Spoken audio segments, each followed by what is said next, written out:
પાટણના હારીજમાં મહિલા અરજદાર 2 વર્ષથી પરેશાન। સરકારી તંત્રની આળસ અને વહીવટી ખામીઓનો ભોગ સામાન્ય જનતા કઈ રીતે બને છે તેનો જીવંત દાખલો પાટણ જિલ્લાના હારીજ તાલુકાના પીપલાણા ગામે જોવા મળ્યો છે। અહીં એક મહિલા અરજદાર છેલ્લા 2 વર્ષથી પોતાના ઘર પાસે આવેલો વીજ થાંભલો ખસેડવા માટે કચેરીના ધર્મના ધક્કા ખાઈ રહી છે। શું છે સમગ્ર મામલો? પીપલાણા ગામના રહેવાસી સોલંકી કંકુબેન ખેંગારભાઈ દ્વારા 2 વર્ષ પૂર્વે હારીજ ઉત્તર ગુજરાત વીજ કંપનીની કચેરીમાં વીજ થાંભલો ખસેડવા માટે વિધિવત અરજી કરવામાં આવી। અરજી બાદ તંત્ર દ્વારા એસ્ટિમેટ કરવાની પ્રક્રિયામાં જ લાંબો સમય પસાર કરી દેવામાં આવ્યો।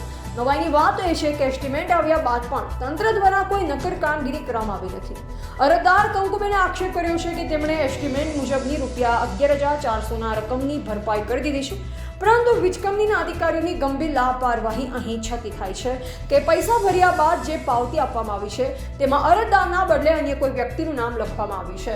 અરજી કરીને 2 વર્ષ વીત્યા છતાં પ્રશ્ન ઠેનો ઠેર, પૈસા કંકુબેને ભર્યા અને પાવતીમાં નામ બીજાનું લખાયું। વારંવારની રજૂઆત છતાં ગુજરાત વિદ્યુત બોર્ડ દ્વારા કોઈ ધ્યાન આપવામાં આવતું નથી। હવે જોઈ રહ્યું કે આ અહેવાલ બાદ જાગૃત તંત્ર જાગશે ખરું? શું કંકુબેનને ન્યાય મળશે કે પછી હજુ પણ તેમને સરકારી કચેરીના ઉમરા ઘસવા પડશે? માજી તમારું નામ શું? કંકુબેન ખેંગારભાઈ સોલંકી, કયું ગામ તમારું? પીપલાણા। તમારે શું પ્રશ્ન હતો? આ જીવવાળામાં પેલો તબલો મારા ઘર જોડે છે નજીક, એ તબલો હટાવવાની અરજી આપી હતી। કેટલો ટાઈમ થયો? 2 વર્ષ થઈ ગયા। અચ્છા, એમાં પૈસા કેટલા ભર્યા હતા? 11,800 ને? હા, પાવતી તમને કોના નોમની આપી? ઈશ્વરભાઈ દેસાઈના નામની। તમે જીવ બોર્ડમાં કેટલો ટાઈમ ઉઘરાણી કરી? વર્ષથી તો પગેટના પડતળે રહી ગયું। કેટલી વાર રજૂઆત કરી જીવ બોર્ડને?